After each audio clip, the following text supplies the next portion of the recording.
Today's affirmation: I release all negative thoughts about my body and embrace the natural changes with compassion. As we enter into our mid 40s and later, do you find that one area of your body seems to have taken a life of its own? Its shape fluctuates and shows symptoms unique to that area, yet the effects can permeate throughout your entire being, even altering how we perceive ourselves and our body image. What am I referring to? Our bloated abdomens, our bellies. It seems like as we age, our tummies become more prone to bloating and discomfort, affecting both our physical and emotional well-being. I find that I'm often blaming myself for the bloating.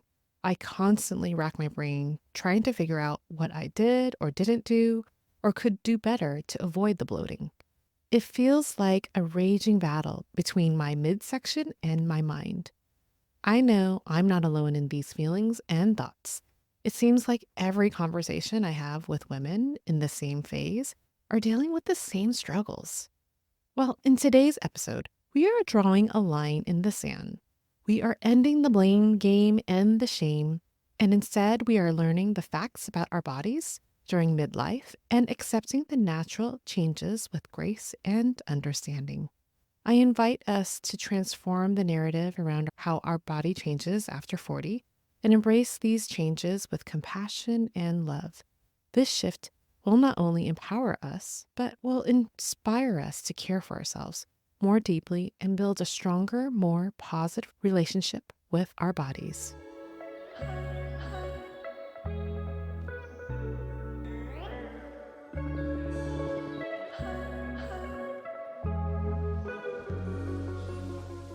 Hello and welcome to the Mindful Life Changes podcast, where we'll delve deep into the challenges and transformations shaping our lives.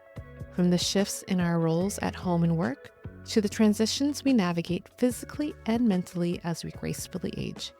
I'm your host, Valerie Mecki, a career change guide and mindfulness enthusiast. In today's episode, we are going to take a closer look at our current relationship with our bodies, particularly focusing on the abdominal bloating that often accompanies perimenopause and menopause. We will cover the basic functionalities of these two essential hormones and the roles they play during this phase of our lives. This topic is a bit of a detour from our normal focus on mindfulness, but trust me, once you have some context about these hormonal changes, you'll be better equipped to accept the natural changes in your body. This understanding will help you transform your relationship with your body, embracing it with more compassion and love. So let's start with an anecdotal observation that maybe you can relate to. In my 20s and 30s, bloating symptoms only appeared at the beginning of my menstrual cycle, lasting for a short period and disappearing like clockwork until the following month. However, now it feels like the bloating never goes away. I'm not only dealing with its appearance and uncomfortable symptoms, but also the negative effect it has on my well-being and mindset. Why is this? As women approach menopause, our bodies start to produce less estrogen and progesterone. Okay, pause. What is estrogen and progesterone? Estrogen is a hormone primarily produced in the ovaries. It helps regulate the menstrual cycle, supports reproductive health, and influences various body functions such as like bone density, the health of your skin, and your mood, particularly in relation to serotonin, the happiness hormone. Progesterone is another hormone produced in the ovaries, mainly after ovulation. It prepares the uterus for pregnancy, regulates the menstrual cycle, and helps maintain pregnancy. It also relaxes the muscles that aid digestion and works with your brain's neurotransmitters to help calm your mind and reduce anxiety. Together, these two essential hormones support reproductive health. However, as women age out of their childbearing phase and into premenopause and eventually menopause, these hormones significantly fluctuate and decrease in production. Estrogen influences the retention of water and salt in the body. So when it begins to fluctuate with high estrogen levels, this can lead to water retention, causing bloating. Similarly, lower levels of progesterone will contribute to bloating. Progesterone helps relax the muscles for digestion. When progesterone levels drop, the gastrointestinal tract can become less efficient, leading to symptoms like bloating and gas. The big takeaway, the cause of bloating during this phase is due to inevitable hormonal and biological changes, just like going through puberty. Nothing you directly cause and unavoidable. While there are strategies like nutrition and lifestyle changes that can help manage the symptoms, I'll leave you to the experts for guidance like Dr. Amy Shaw, a nutritionist specializing in gut health for midlifers. She has provided me with practical steps for managing bloating during this stage. She has a great episode with Mel Robbins about this topic, which I'll add to the show notes for those who want to learn more. Additionally, the decrease in these two hormones can significantly impact our moods and emotional well-being. Lower estrogen levels can cause mood swings, irritability, and feelings of sadness.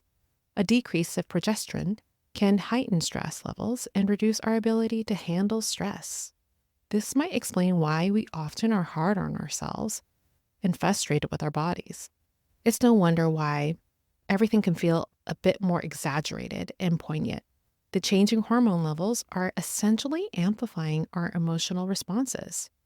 So let's call a truce with our bodies and stop spending any more time on negative energy, feeling shame or bad about these changes. When you're standing in front of the mirror or when you feel your tummy a bit more pronounced, remember, it's a part of the natural process of aging. Extend yourself some grace and compassion. Your body loves you, and it's doing its best to adapt and support you through this new phase of life.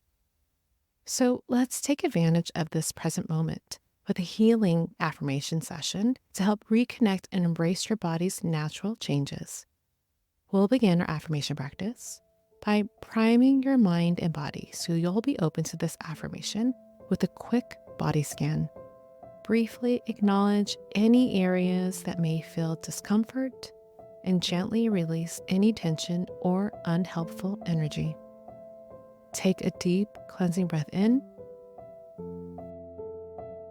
and out.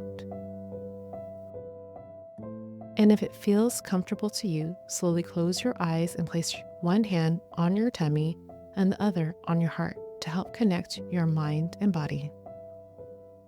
I'll begin by reciting the affirmation twice. While you listen to the affirmations, imagine you're writing the affirmation down on a whiteboard or you're watching someone write it on the board for you. This will help with memorization. So let's begin. I release all negative thoughts about my body and embrace the natural changes with compassion. I release all negative thoughts about my body and embrace the natural changes with compassion.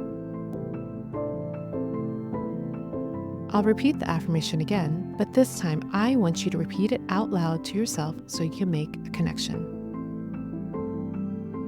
I release all negative thoughts about my body and embrace the natural changes with compassion.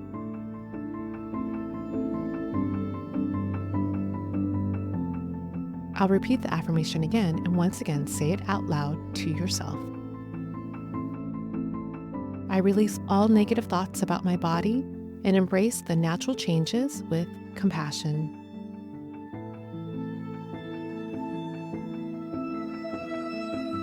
Now imagine standing in front of a mirror, looking at yourself and your body without judgment, instead with warmth and love.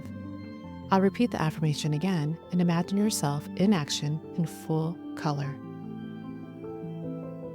I release all negative thoughts about my body and embrace the natural changes with compassion.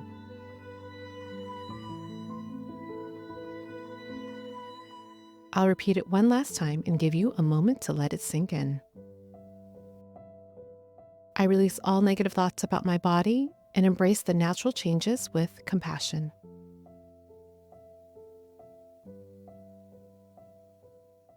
When you're ready, slowly open your eyes if you had them closed, and gently place your two hands together and bow your head forward to show love and respect to yourself and body, and to help seal this affirmation with compassion and care.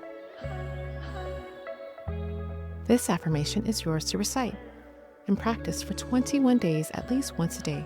It's most effective before you go to bed at night or when you wake up in the morning before you start your day. You can take this affirmation practice a step further by making your affirmations sticky, which is an acronym to help your affirmation practice more effective.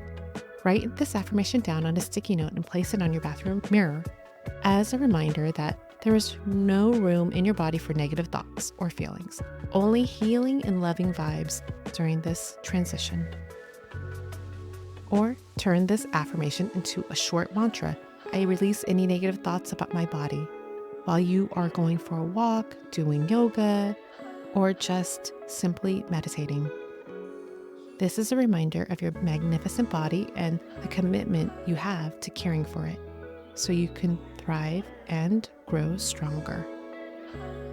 If you want to learn more about how to make your affirmations sticky, go back to episode 1 where I walk you through the practical steps on how to make an affirmation practice more sustainable and effective.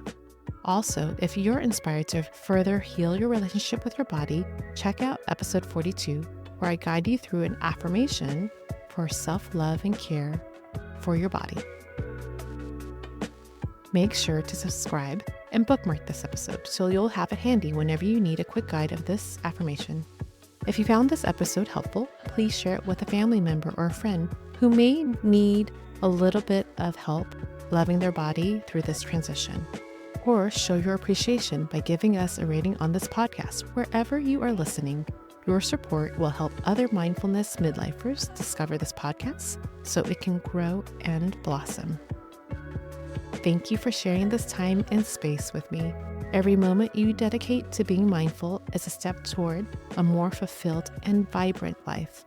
Keep embracing your journey with an open heart, and remember, you are not alone in this. I look forward to our next mindful gathering. I'll talk to you soon.